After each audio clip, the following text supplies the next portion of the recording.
Hello there. Well, I guess we're doing episode 3 now. Welcome to PCP 101, episode 3. I said tree. That's a reference to a comic strip. Guess which one in the comments? You'll get a reward. You'll get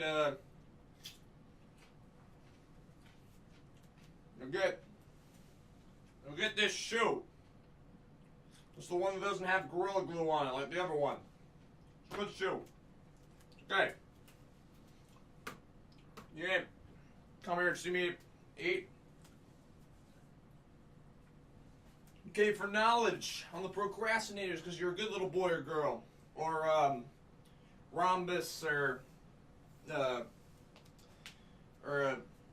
Mon Calamari, or whatever you want to call yourself.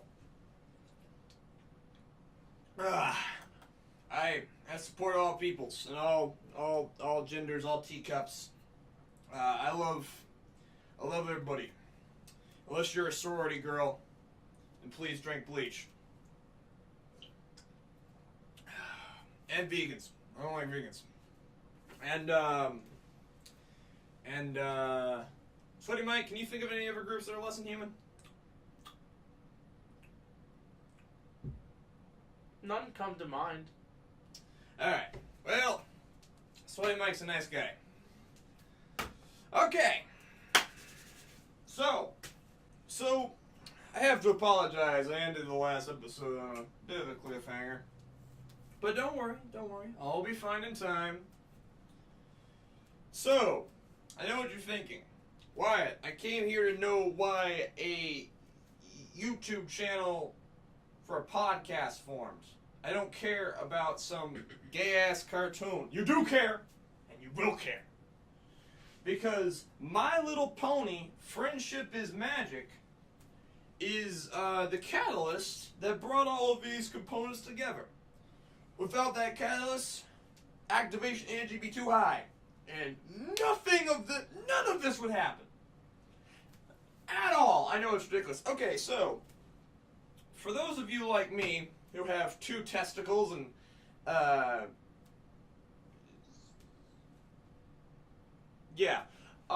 so those of you like me, don't really care about My Little Pony Friendship is Magic, you have to understand, basically, the main core members of the procrastinators got their start in the My Little Pony fandom. That's where we're going with this.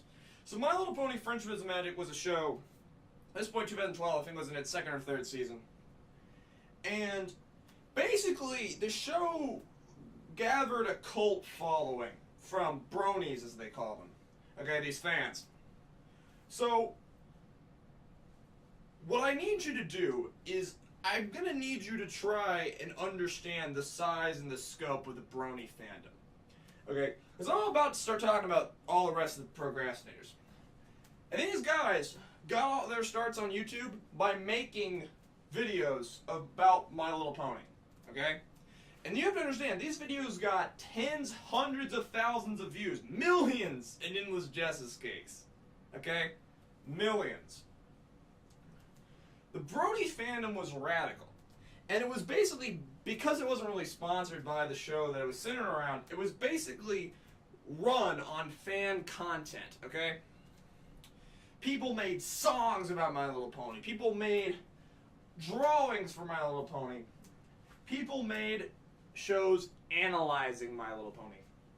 So, we don't really know why. He doesn't really like to talk about it. But, for some reason, Digibro decided that entering this community would be a good idea from his anime blog. So, he launched the Digibro channel. I have no idea what it was called at the time, but yes, Digibros existed. When did it start to exist? Well, we believe that there are some videos that came out before this, but the records state that, okay, I need to address an elephant in the room. An elephant so big it's smushing my face against the door of its ass. Everything I'm going to tell you in this series is incomplete. Because it's the internet. Records, videos have been deleted, crucial records lost to time, flung to the temporal winds. Alright? There's things we just straight up don't know. Copyright claims, strikes, channel deletions, people just deleting the videos because they want them gone. A lot of this wasn't archived. A lot of history's lost. So we are left to piece together the puzzle pieces. And that's what I'm doing. So the first video on DigiBro's channel, the debut, was on Christmas, December 25th of 2012, and it was How to Celebrate Heartwarming Eve. Which is a video about the substitute for Christmas that they talk about in My Little Pony Friendship is Magic. How DigiBro got to be analyzing My Little Pony? Pinch of a mystery. I mean, he definitely loved the show. He really liked it. I think he got turned on to it by his brother. And this was not the first video, I think, that was on that channel. The first one was... So his first analytical video, which I believe came out on November 24th, 2012, check me on that, was called Thoroughly Analyzing Pinkie Pies. And this began the Thoroughly Analyzing series, in which he would take an episode of My Little Pony and thoroughly analyze it. See, DigiBro's appeal as a content creator was that he would put out his analysis of the episode on the day the episode came out, okay? This guy worked really fast. Every member of the Procrastinators is insanely prolific, okay? He would put out constantly, all the time. So what else did he have to do? Well, he was working at Target. Maybe he was, maybe he wasn't. I don't know when he had stopped working at Target. But basically, you know, the guy stayed in his room and he made a bunch of videos. So, 2013 is when our tale really starts to heat up. That's when things get interesting. Now, on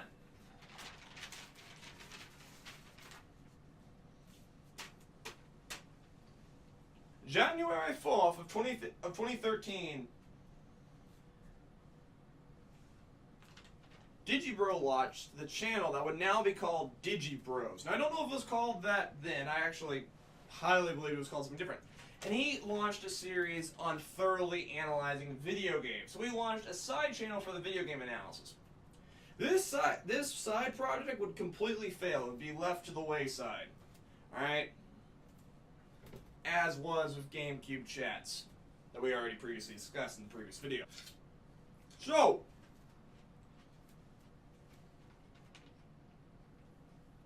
thoroughly analyzing video games. There were 2 installments. And then it's gone. Now,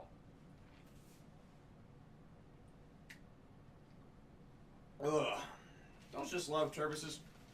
This Turbis has the logo, I don't know if you can see it, of the U.S. House of Representatives.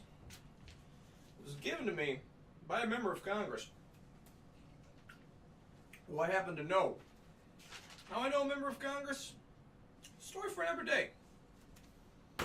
The video game thing kind of fails, but DigiBro starts pumping out thoroughly analyzing My Little Pony episodes, episode after episode after episode, and in 2013 he starts to get popular. Okay, view counts are rising. He's starting to get a few thousand views per video, tens of thousands of views, all the views. He's popular. He's making ad revenue. He's got a good time. Okay, so in the Pony era, DigiBro's channel would, I believe, reach, I think the number was 80,000 subscribers. I think that was the height. Don't know if that's true. Maybe that ballpark. At the height. We haven't reached that yet. Now, you may have noticed I'm holding 2 pieces of paper here. Why? Because in this episode, we're adding a procrastinator.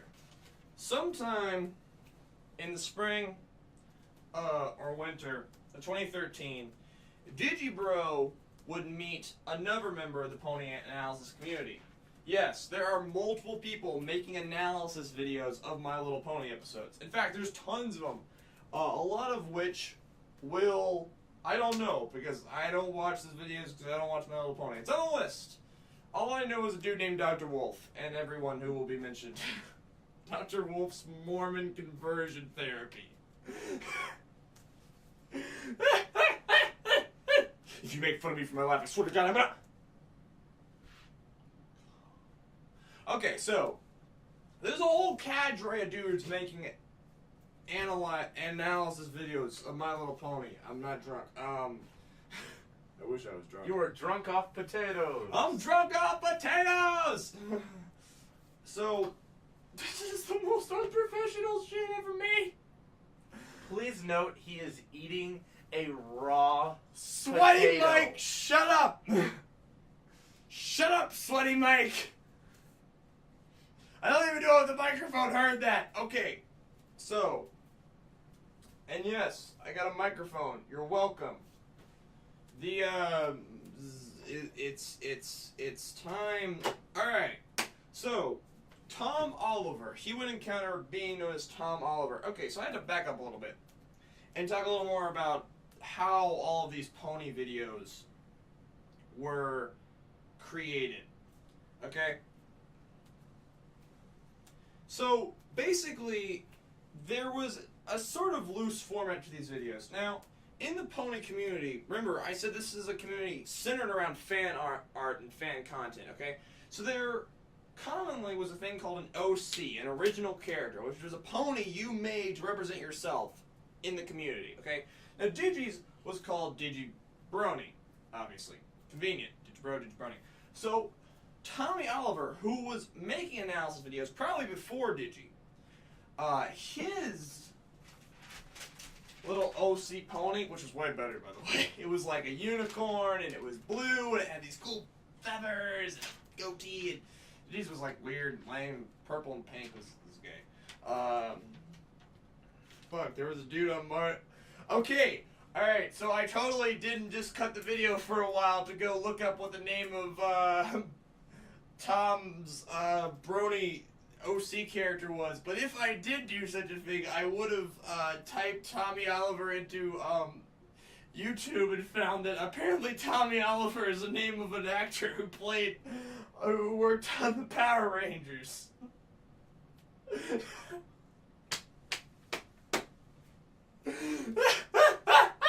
Why is that funny?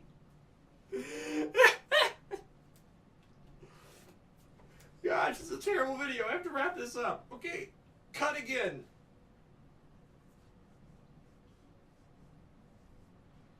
Holy son of a biscuit hammer!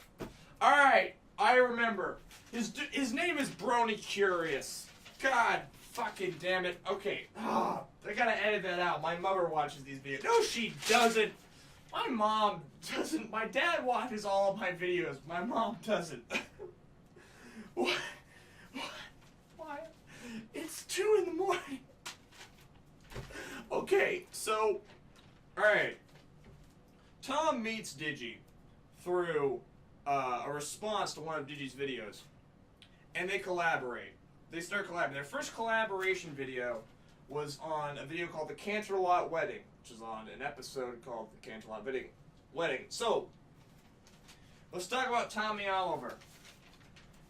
And we'll wrap this video up. Okay, so Tommy Oliver, the first video on Tommy Oliver the channel was in February 21st, 2012. Now, that's not the first video he made, that's the first video that's still on the channel, okay? That's the oldest, that's the bedrock. He mentions in that video that he's made videos before. Now that was a tutorial on how to make GIFs on Tumblr, okay? It actually, was useful to me in one of my videos. Okay, so, in 2012 and before that, we see Tommy Oliver, he's making a lot of videos on how-tos on, tech stuff. Tommy Oliver is the tech wizard of the Procrastinators. Remember that. It's very important. Okay? He's a good boy. He's got all the skill. Tommy Oliver is the most versatile member of the PCP by far. And knows everything. He's good at a lot of stuff. I think I'm gonna keep making videos until I run out of potato. Then I'll call it a night.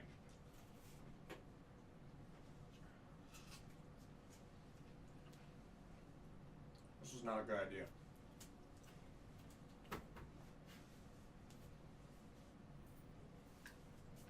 Drink, 2, we're good. Drink, 2, we're good. I'm not putting that in, Mike. So, you know what? Screw it. I'm putting the sandals on. I don't care how much height it adds to me, and then I'm messing with my frame. It's my frame. I control the frame. So Tommy Oliver, his first MLP analysis video was on July 29th, 2012. So much before Digi, okay? Several months. And it should be noted that Tom Oliver is a bit older, okay? Now, Tom Oliver is an artist. He draws, he makes things. He likes to draw comics. He had a comic called Recovery.